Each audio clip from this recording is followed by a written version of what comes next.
we're here at EBA Day TV, and we're going to talk about the big topic, which is Sepa migration end dates.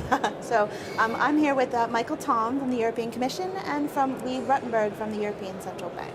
And so, as I said, this is Sepa end dates. We kind of, sort of, hoping we have Sepa end dates. So basically, now that let's for the sake of argument say we have end dates, what are the next steps? What's the next process that banks need to go through on the journey to Sepa? Yeah, thanks. First of all, it's a pleasure to be here on EBA TV. It's a danger sometimes to count your chickens before they're hatched, but for the sake of the discussion, let's assume it's in the bag. I mean, there's still a lot of work to be done.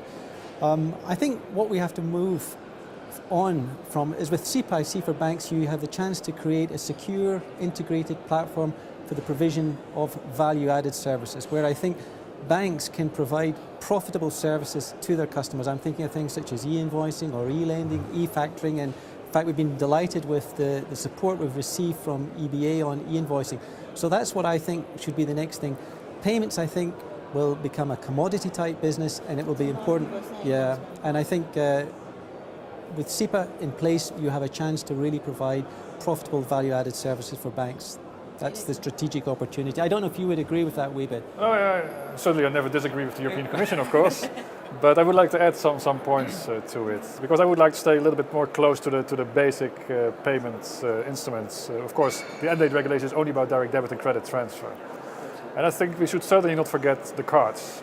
I think the cards business is the next important milestone to deal with. Of course, our call for additional European card scheme is already out there for quite some time, but besides that, it's all about standardization also in the cards domain. The full transaction chain of card transactions should be, in fact, harmonized, standardized in our view. And it's also related to security. We're talking about certification, the same certification processes for terminals across Europe. So no need to have a terminal certified country by country by country in Europe. So that's the card part. And besides that, we think, in general, innovation, of course, e-invoicing is one of them. There's also the internet. Providing reliable, safe services next to card transactions on the internet is crucial. And that enters the debate on what role banks would like to play in the future. Would they like to have direct contact with their customers? Or do they accept the possibility of disintermediation so that others will take in their place? Almost becoming the wholesale supplier of the banking services. Yes, yeah. So there will be crucial debate still to do the upcoming years. I mean, I would very much agree with what Wiebe said. I've tended to focus more on responding to your question on, the sort of the bread and butter with credit transfers and direct debits, but I very much agree with what Wiebe said about card. Clearly we would welcome a third EU card scheme, and I think from the Commission's perspective also, we have been somewhat saddened that mobile internet payments haven't really taken off. I know, I wasn't going to bring up MCFA. Fast. I was going to let you off the hook for that one.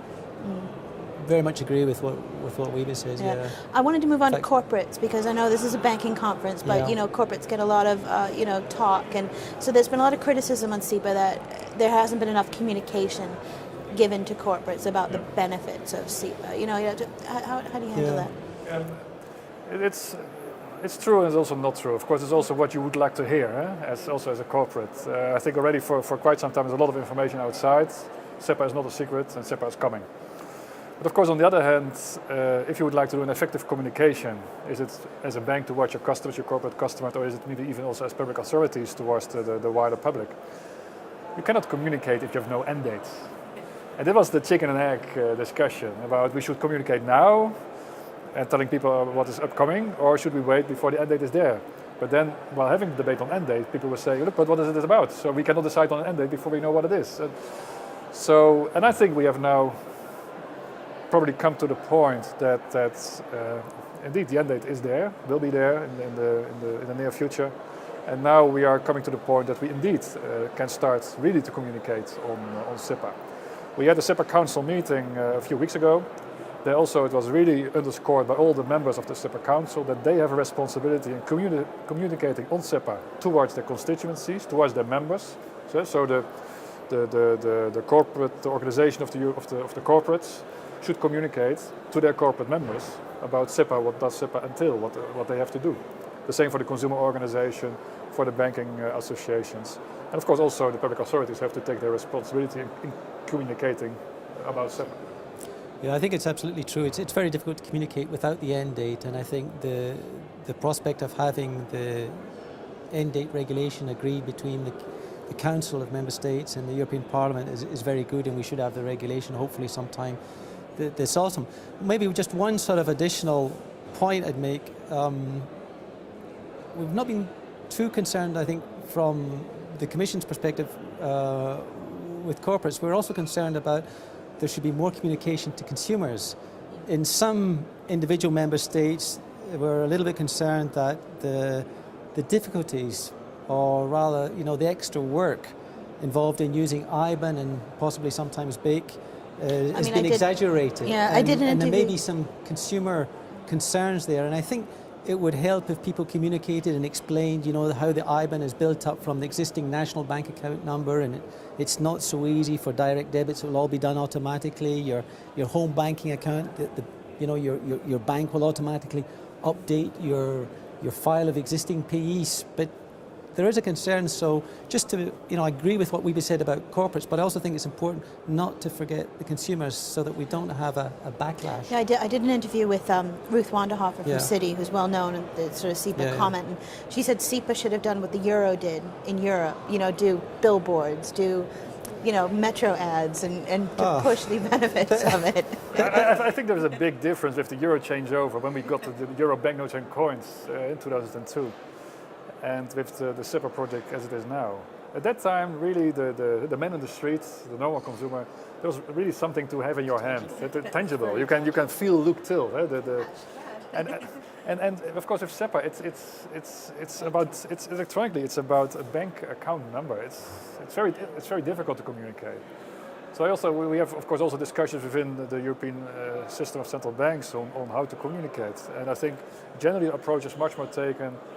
Let's communicate the facts, what by when, and let's not try to organize a kind of be happy feeling on Sepa. That depends per country what the feeling is, and we should maybe. Okay. I'm going to end our discussion with a really quick question. The famous 50,000 threshold. When is that going to continue? When's it going to end? I think as you probably recall, when we made the proposal for Regulation 924, we actually proposed removing the 50,000 threshold for balance of payments reporting.